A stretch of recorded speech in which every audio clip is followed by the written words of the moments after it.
அவர் உண்மை உள்ளவர், அவர் சத்தியம் உள்ளவர், அவர் நேர்மை உள்ளவர், அவர் நீதி உள்ளவர். ஓ காட், நானும் பிரைஸ் காட் நீதி உள்ளவனாக என்னை மாற்றி இருக்கீங்க, அப்படியே இருக்கிறேன். நானும் பரிசுத்தம் உள்ளவனாக மாற்றி இருக்கீங்க, நான் அப்படி இருக்கிறேன். ஸ்தோத்திரம், glory to God. ஆண்டவரே, உங்களைப் போலவே நானும் மரித்தோரை உயிரோடு எழுப்ப முடியும். என்னை விசுவாசிக்கிறவன் என்னை விட பெரிய காரியங்களை செய்வான் என்று சொல்லியிருக்கீங்க.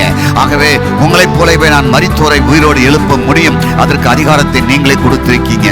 குருடைய கண்களை திறக்க முடியும் உங்களைப் போலவே என்ற ஒரு ரெவலேஷன் உள்ளே வைத்து நீங்க ஜெபம் பண்ணணும். அதுதான் ஜெபம். எங்க இருக்கிறீங்க? உன்னதங்களிலே, பரலோகத்திலே. உன்னதம் என்றால் பரலோகம். உன்னதங்களிலே அவரோடு உட்கார செய்தார். எப்பொழுது? அவரோடு எழுப்பி. எப்பொழுது எழுப்பினார்? 2000 ஆண்டுகளுக்கு முன்பதாக அவர் உயிர்த்தெழும் பொழுது அப்பொழுது என்னை எழுப்பினார். ஸ்தோத்திரா.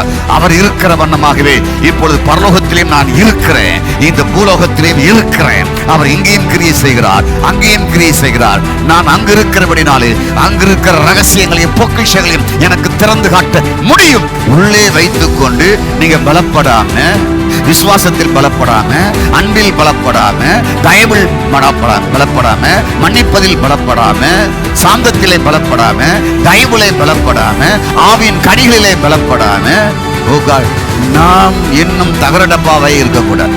ஆக்சுவலாவே நீங்க உள்ளான மனசுல 90 மேனா இருக்க விரும்புறாரா? ஏன்?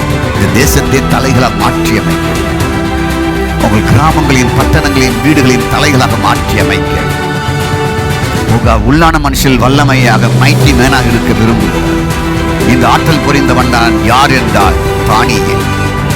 அவனுக்குள் தேவனுடைய ஆவி இருந்தது.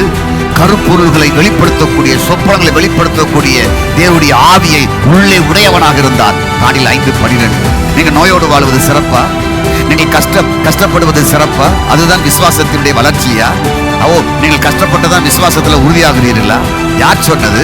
என்னை விசுவாசிக்கிறவன் என்று சொன்னார். Praise God. அதுக்கு நீ கஷ்டப்பட்டு விசுவாசிக்கணும், கட்சி இல்லாம விசுவாசிக்கணும், பட்டி கிடந்து விசுவாசிக்கணும், ஒண்ணுமில்லாம விசுவாசிக்கணும், தரித்திராந்த விசுவாசிக்கணும், அப்படியே சொல்லப்பட்டிருக்கு. ஸ்தோத்திரமுண்டாவதாக. கெட்டு போன நீ, பிரைஸ் காட், கெட்டு போன நீ மனாந்திரத்திலே சர்ப்பம் உயர்த்து போட்டது போல, பிரைஸ் காட், கெட்டு போன நீ, இந்த உலகத்திலே கெட்டு போன நீ என்ன விசுவாசிக்கிறவன் அதுபோல் உயர்த்தப்பட வேண்டும் என்று சொன்னார். கெட்டு போனவனை உயர்த்துவனை சொன்னாரே தவிர, என்னை நம்பி வந்து நீ கெட்டு போயிட்டா, தரித்திரமா இருந்தா, நீ அழிஞ்சு போயிட்டா, அதனால பரலோகத்தில் அதிக பலன் கிடைக்கும் சொல்லல. என் நாமத்தின் நிமித்தம் எதையெல்லாம் விட்டாயோ, ஓ காட், அதை இந்த மண் உலகிலேயே உனக்கு நூறத்தனையாய் கொடுக்கிறேன்னு சொன்னார். பிச்சைக்காரனா விடுவேன்னு சொல்லல.